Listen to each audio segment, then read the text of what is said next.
Huyang that we made for Ahsoka. We got with me Dave Merritt, he's the head of our model shop, Trevor Hensley, one of our key artists, and Mike Manzel, another one of our key artists. He is building this animatronic character for Ahsoka. Legacy Effects does live action practical effects, specialty makeup, animatronics, special suits, and in the case of Ahsoka, we were asked to create a live action version of Huyang, who would be one of the main characters in Ahsoka. So our job normally starts with a kickoff call from Doug Chang, who you saw about an hour ago. And Doug is the art director lead for all the creatures for the Star Wars universe. And so we do a call with him first to talk about what the character needs to be. And in this case, Dave Filoni had a lot to say about the creature Huyang. He was created for the animated show The Clone Wars. And so we would be realizing it for the first time in the real world for Ahsoka. So there's a lot of history that came in before we even started with it. It wasn't a new character, it was very well established. So we would talk with Doug and Dave and figure out exactly what the character needed to do for the show. He was going to be one of the main characters in the show, co-pilot and assistant to Ahsoka. So he was going to be in a lot of scenes and most of the episodes. So we first go through and do a breakdown of what the character needs to do, where is he, and then we try and figure out what puppets we're going to make. So this is all part of the design process. We start with either the initial models or the sketches that Doug and Dave have done, and then we realize that with ZBrush or Maya, depending on what the software of the day is. And then we start modeling him. Huyang would be one of the first characters that we would do head to toe, completely 3D printed. So it was critical that we get everything right, and we have a marriage between our animatronic division and our visual design team. Dave can talk about that process. Sure. So one of the first things we do, as I said, we get into the 3D models, and we have to start understanding what is going to function and work with the parts. Arms may be crashing. Arms may be crashing, legs may be hitting, and so on. So we have to go through and take a pass to make sure everything will work. And then we send it off to the mechanics, and they take a pass on fitting the animatronics in it, and we'll bring it back into art and start working around all the mechanics. And also building in any kind of mounts and so on that may have to attach to the mechanical structure underneath. Once everybody's really satisfied with that and it's not crashing, then we start sending parts off to 3D print. Most of these parts are printed in a nylon material, and they're straight from the bed into the model shop, and we start finishing the surfaces, smoothing them out, leaving textures, getting everything really ready for paint. We don't have too many parts in this that have been molded, except maybe some of the little pistons and so on. So it's challenging. There's hundreds of questions along the way of what we're doing, and we have to all figure it out. All of these guys, and Alan, and digital team, and mechanics. So there's a lot that goes into these characters. As Dave was saying, it's like there's every step of the way there's problems, and that's part of the job that I enjoy the most, because like you start with a sketch, and then this thing will get blown apart into 1,000 parts, 30 or 40 people to build it and assemble it, and then it all comes back together and at the end. So at every step of the way, there's like questions like clearances, tolerances, are these certain ones going to be strong enough? Is this going to move when we need it to move out of the way? Because ultimately we're trying to create a living and breathing, as much as living and breathe, character. So we have to make this as fluid and transparent as possible, so that in the end, when we arrive on set, we have nothing but performing to do. But every step of the way, we're building on what we've done over years and years of experience building puppets, but this has a unique set of problems. It's got a unique physiology. Its neck is different than other characters that we've done. And then, this he's got a little bit of a slow neck. That's part of his character. He's a centuries thoughtful. So that all leads to where do we start, where do we put his neutral position, what is his holding pattern, what is his natural state of being. And that always drives the how-to. Eventually we want to make him perform and live, but in the meantime, we've got to solve what is this antenna, what is this shoulder, what is this bicep, what is this material made of? And all of those questions from the combined team finally come together to create a finished puppet. We've seen up in there a lot of the printing that Dave was talking about. And again, one of the first characters we've been building toward 3D printing for years with prototyping, where we 3D print to work on a part, and then it would be molded and cast, and we would do fiberglass or urethane. But the technology has gotten so good right now, where we're using direct manufacturing. Dave said nylon parts, that these are all 3D printed, other than some of the fabric parts. But the bulk of them is a 3D printed part. So for us, it's an education where normally we would have a mold and we can run 3, 4, 5 parts, and it would be finished when it comes out of the mold. Now we've got a printer, every single part has to be finished the same. And if we're doing one, that's great. But he's got an accessory of parts that come from him. This one puppet can't do everything that is scripted in the movie. So we'll have 3 or 4 sets of arms. We might have another torso that's damaged, undamaged. We've got, I think, 4 sets of legs for it. All these specialty things that as we're reading the script, he's got to do. And for us, as when we're creating a character, if you put all those functions into one puppet, everything gets compromised a little bit. It can't do everything. So we make multiple puppets or multiple accessories. This is really good for this function. Doesn't do so great. So, like, we have 3 sets of legs, 4 sets of legs.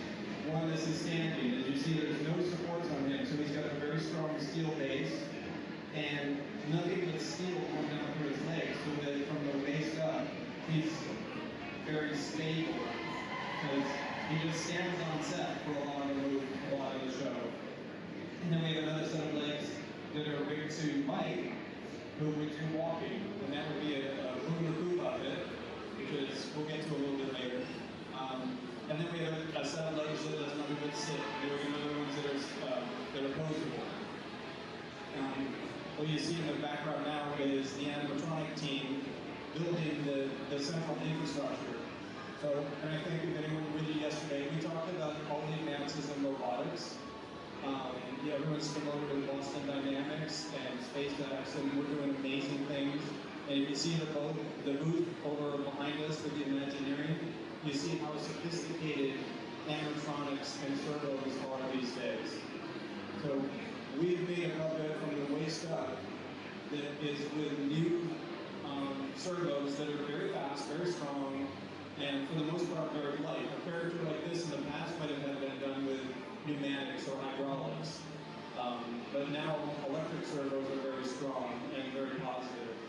So we can capitalize on that technology. We're constantly using new technology to innovate and improve what we've done for years. So building puppets and then just taking it to more and more extreme levels.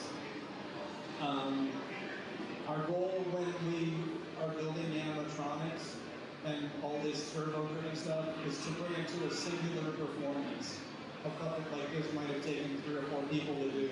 The more you can have one person perform it, the more it's a like an actor, one singular vision, and you don't have to worry about mixing and cueing your action. So what Trevor is doing right now is he's controlling everything from the waist up, all the head and neck movements, which are key when you're interacting with an actor, is that they look at each other, there's eye lines, there's communication, there's thought that you read from this very inanimate object, is that you have to bring personality to it, you have to bring performance to it.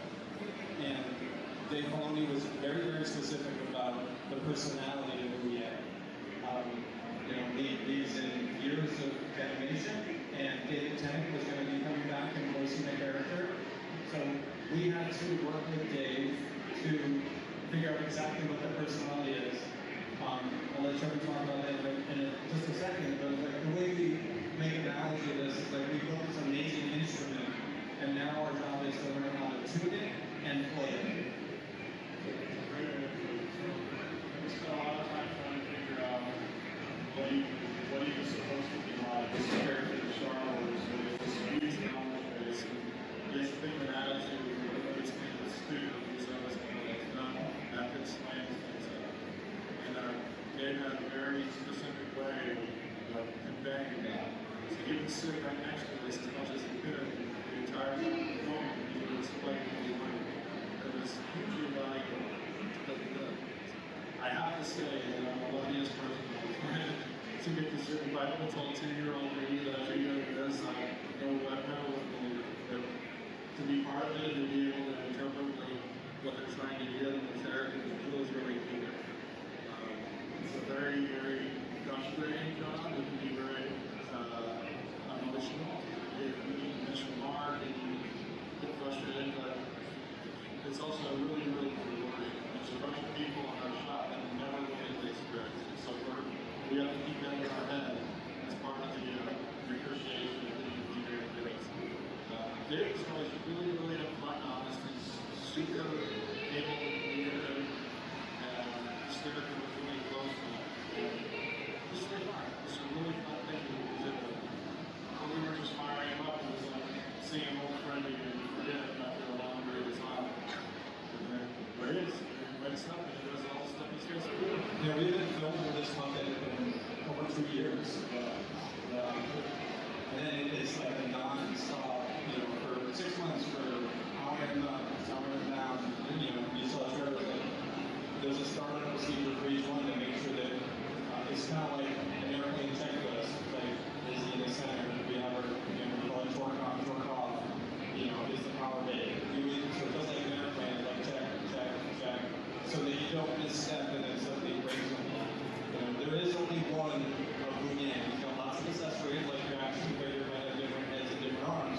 But this is the only one in the world, so we have to be very sensitive to the fact that it's got to work, and it's got to work consistently. So a lot of thought goes into the animatronics and the artwork to make sure that it's reliable. But it is a working prototype, and it has to perform every single day. One of the main things that we got to when we got assigned this is that we had been doing walking puppets for a little bit. Go back, Griffin. This is what we call a boomer crew puppet. So boomer crew puppet is directly attached to a performer, and the legs are driven by the performer's legs. It's an ancient mode of puppeteering, but when we came to Huyang, we knew that he had to be featured quite a bit, and what I really wanted to get with him was heel-toe contact with the ground. And that's the one thing that puppetry is hard to do, is to have a sense of gravity, that these things live in the real world, they have their own weight and their own movement, and a character like this would weigh several hundred pounds, but you have to make it light enough so one person can carry it. So the whole puppet may only weigh 50 pounds. So we created this innovation of old technology so that we could get heel-toe, and consistent walking. And then the team at ILM would then remove the puppeteer. This is Lon and Mike would wear it sometimes. This is a scene where you have to duck down under a door frame, but we have to reverse that. We have to test that. What looks right? It'll bend a little bit more. You have to look at what gravity is in a way that you're not used to looking at it. But for the audience, you would know immediately. You can sense when something's not there in the real world, when it's not moving with its own weight, when it's not over its own center of gravity. You can sense that. You can feel that. You might not be able to elaborate. You might not be able to tell why it's wrong, but you know there's something wrong with that. So this took months to test with a very simple rudimentary. We start with like PVC pipe, and then we slowly build on the character as parts get more and more finished to try and finesse a performance like this. And our job is to deliver as much as we can in camera for the show. ILM will take this to another level because there's things that Huyang has to do in the script that we are just not capable of doing in a realistic way. He needs to fight, he needs to jump, he needs to run, but we need to deliver as much as we can to the point where we just can't do that anymore. So it's a great partnership with special practical effects and visual effects, and the partnership we have with ILM is amazing because they like to have the puppet there, even if they know they're going to eventually replace it in that shot, because all of this, the way that the light is hitting this and the way that it moves in the shadows is information that helps make their virtual version of Huyang look like this one. So it's that marriage that we really enjoy because we know the limitations and we're never going to overpromise delivering a puppet concept. The goal is to use the two of them because you as audience members are incredibly savvy about how things are made these days. And so we're constantly trying to improve and mix things up so that you're guessing as to how it was achieved. Can you do something more practical? You can tell it's all practical. You do something more visual, you can probably tell it's all visual. But when you start mixing it up, it just starts to look more and more real. We're moving on to some hands. So one of the things that we had with Huyang was coming up with, because he's been making lightsabers for hundreds of years, there's scenes in the show where he had to assemble and work in his workshop, and that needs to be very fluid. He's got a second set of arms on his backpack, which were all digital. We knew we wouldn't be able to compete with those little spindly arms doing really fine precision movement. But we came up with some techniques that we've used in the past where we would use S-Dawn, use a real hand performer wearing gloves attached to this puppet. We would take his hands off, and then the combination of the two would add life to these arms that are just raw puppeted. And then when you frame it right, and then visual effects can take out what little bits you see of Dawn, now we've got a performance that is a combination of animatronics, combination of hand performer and puppetry. Raw puppets are really good to use as well. We have raw puppet arms, and we couldn't put Dawn in there. If the shot was too wide, we would have raw puppets, rods on his arms to articulate. But this stuff is we're really excited about because it's like a living magic trick that we're doing in front of the camera. And then with the advent, all the advances with visual effects, we can be right there, and I'm not going to say it's easy because I don't have to do it, but then we can remove the puppeteer and we get a performance it's not one or the other, it's a mixture of both. I don't know if you guys recognize that guy. That's Anthony Daniels. He had a cameo in the show, and we had him come to our little room and introduce him to Huyang. It was really a special moment where we had one droid meet another droid. Might give it talk about this. Yeah, so a rig like this, a lot of times we'll talk to the set designers and we'll talk to our department. And when we were doing the galley kind of in Ahsoka's, this is kind of like his little droid, this lightsaber building shop. So it's very narrow, so we're trying to figure out how to get him down there without a big footprint. So we had several different techniques, but he, on the day, that always ended up changing, so you don't end up improvising on the spot. But on this one, we had to go in, we had to do several things on one side of the shop, turn around and do something on the other side of the shop, all the time, having a conversation with somebody else. But yeah, it's challenging because you're also working around all the actors, working with the actors, trying to get your marks. It's kind of a juggling game when you're on set with puppets and actors. But luckily, Lucasfilm and Pavilion and those guys, they give us so much support. They kind of introduce us to everything early on. Like I said, even the set building. We're asking what best suit you guys to get that performance out of the puppets. If you raise the set, which we did on the Tory building shop, with the excellence, all that stuff is raised up above our heads, so we were able to go underneath the puppeteer. Stuff like this, they were saying, Dave Lonnie would say, well, how can we, bring this guy to life? What do you guys need from us? And that's that kind of support, that teamwork that we have, that Lucasfilm and the Pavilion, those guys just kill it. And Doug Chang The scene you're watching right now, in the cockpit of the ship, he sits there, he moves from seat to seat all the time. What we realized is that to really bring him to life, we needed to take control of the chair. Because that's such a natural thing that happens when you're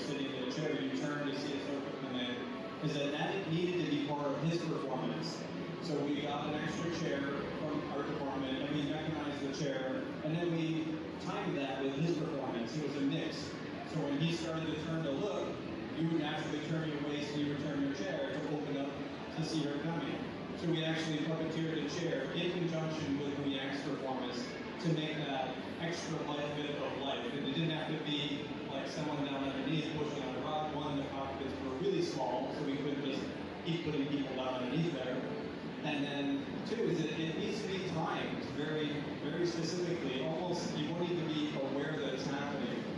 So again, as part of the build and trying to make him a complete person, we took control of the chair, and then Trevor would have control of it. So it would turn when he turned.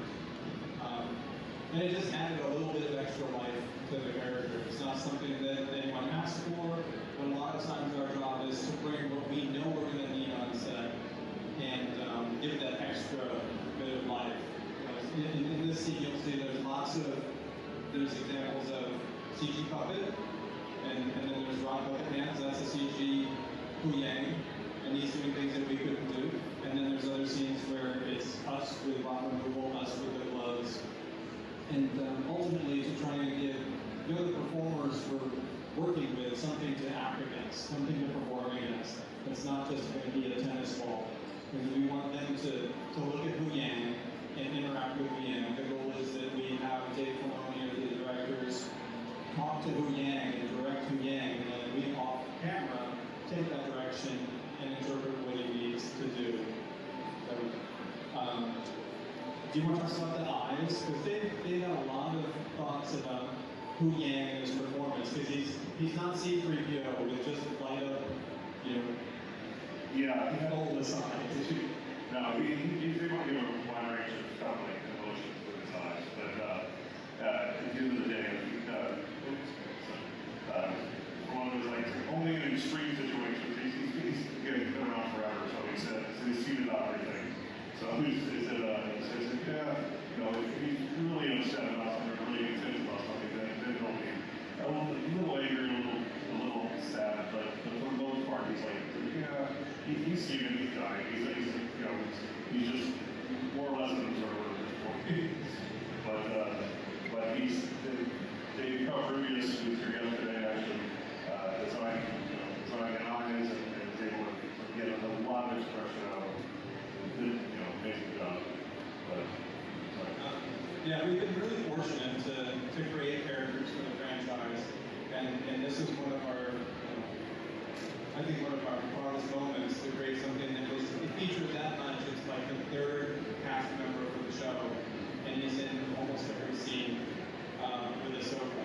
So it was important that we give her something that she could really act against. And then it was very successful because they were just talking to Huyang, even though that we know that it's just a matter of breaking the puppeteers or right off camera. But it's very satisfying. Anything? Nope, that was it. I think you pretty much covered 40 minutes of how we built Huyang in 6 months. I have to say it's fascinating to watch this art, because we don't get to see all of the aspects of putting this together, so it's much fun for us to see it as it is for the It's just everyday work for us. We're in the shop trying to solve problems. Yeah. Yeah. It sounds really romantic and you look at all this stuff, but basically we work in a windowless warehouse in the middle of the valley.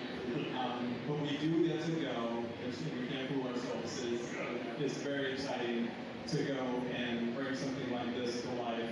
Something that everyone experienced on the Clone Wars as a character. Because there's a responsibility there to continue that character and make sure that the fans are very specific and you want to make sure that you don't disappoint Dave Filoni or all the fans that are going to watch this.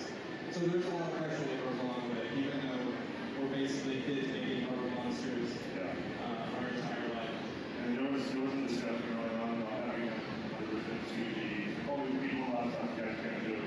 And at the end, we did it, and we had them there on the set. It was like, so glad we were practical. We were able to accomplish a lot of shots, so it was fun. Yeah, it is talking about responsibility for the character and responsibility for the story.